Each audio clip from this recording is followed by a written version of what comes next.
हाय बंधुरा welcome to my channel आई पली चले एसेছি नतून एक भिडियो निये और आज के भिडियो छोटो बड़ो सबारই खूब पछंदेर होबे और जारा डिम खेते पछंद करे तो अवश्य भालो लागबे। जारा डिम खेये एक रकमेर रान्ना खेये एकघेये हये गेছে তাদের তো একটু ভালোই লাগবে। তো চলো দেখা যাক কী করে করতে হয়। তার জন্য এখানে আমি দেখো ডিম সিদ্ধ আর আলু সিদ্ধ করে নিয়েছি আর এইভাবে ডিমগুলোকে গ্রেট করে নেব। তোমরা চাইলে এখানে চটকেও নিতে পারো। চটকে নিলে কি হয় একটু দানা দানা থাকে বা একটু শক্ত শক্ত থাকে, এখানে গ্রেট করে নেওয়াটাই ভালো। তো এটা আমার গ্রেট করা হয়ে গেছে, এটাকে সাইডে রেখে আর কি লাগছে সেটা দেখাচ্ছি। এখানে লাগছে পেঁয়াজ, আদা কুচি, রসুন কুচি, লঙ্কা কুচি, ধনে পাতা কুচি। এখানে আমি দুটো বড় সাইজের পেঁয়াজ কুচিয়ে নিয়েছি আর এখানে তোমরা অন্য সবজিটা দিতে পারো, কোনো সমস্যা নেই। এবার আমি এগুলো এর মধ্যে দিয়ে দিচ্ছি। দেখো পেঁয়াজ, আদা, রসুন কুচি দেওয়া হয়ে গেছে। এর মধ্যে এবার আমি মশলা দিয়ে দিচ্ছি। এখানে দিলাম আমি 2 চামচ মতন গুঁড়ো লঙ্কা, তোমরা ঝাল কম বেশি করে দেবে। এবার দিচ্ছি আমি এখানে ধনে গুঁড়ো। এখানে আমি ধনে গুঁড়োটা বেশি দিচ্ছি, এখানে 2.5 চামচ মতন ধনে গুঁড়ো দিলাম।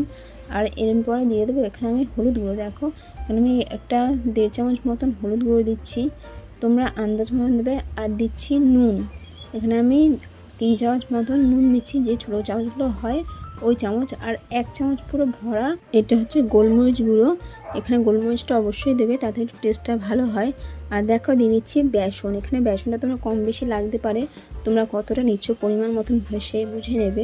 আর মেখে অনেকটা সময় দেখা যায় যে মাখার পরে বেসনটা একটু দরকার হতে পারে।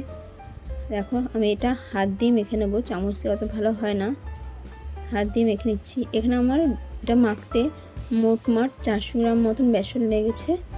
আর এবার আমি এগুলো এরকম গোল গোল করে নেব। তোমরা গোল করবে চ্যাপটা করবে সেটা তোমাদের ইচ্ছে, আমি এটা এবারে গোল করে নিচ্ছি। দেখো এইভাবে হাত দিয়ে চেপে চেপে গোল করে নিচ্ছি। আর তোমরা এটা 2 হাত দিয়ে করতে পারো, 2 হাত দিয়ে করলে হাতে একটু তেল মেখে নেবে অবশ্যই, না হলে 2 হাতে পুরো লেগে যাবে। আর এটা আমি ছোটো ছোটো করে গোল গোল করছি, তোমরা চাইলে একটু বড়ও করতে পারো, চ্যাপটাও করতে পারো।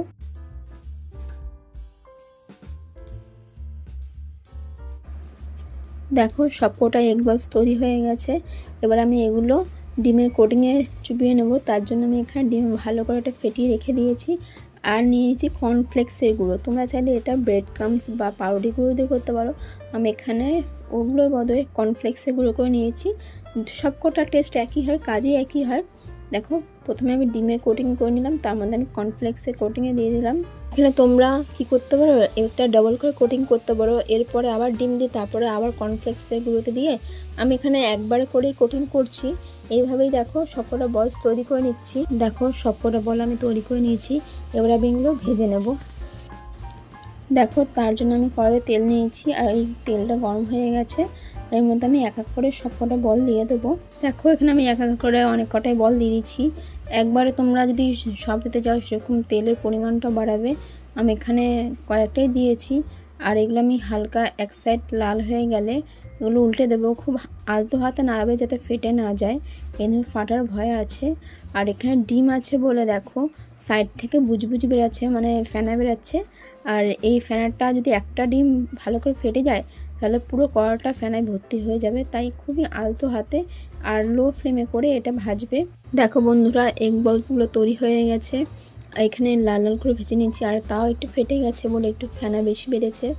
আর এইভাবে তোমরা তৈরি করে নেবে।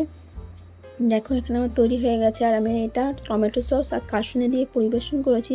তোমরা এরকমভাবে বাড়িতে বানিয়ে দেখো, তোমাদের কেমন লাগছে অবশ্যই আমি কমেন্ট করে জানাও। আর আমার এই রান্নাটা যদি অবশ্যই তোমাদের একটু ভালো লাগে থাকে তাহলে শেয়ার করো। আর আমার চ্যানেলে যারা নতুন তারা আমার চ্যানেলটা সাবস্ক্রাইব করে অবশ্যই পাশে থাকা বেল আইকনটি অন করে দেবে, যাতে আমার রান্না সর্বপ্রথম তোমাদের কাছে পৌঁছায়। আজকে এই অবধি, দেখা হচ্ছে পরের ভিডিওতে।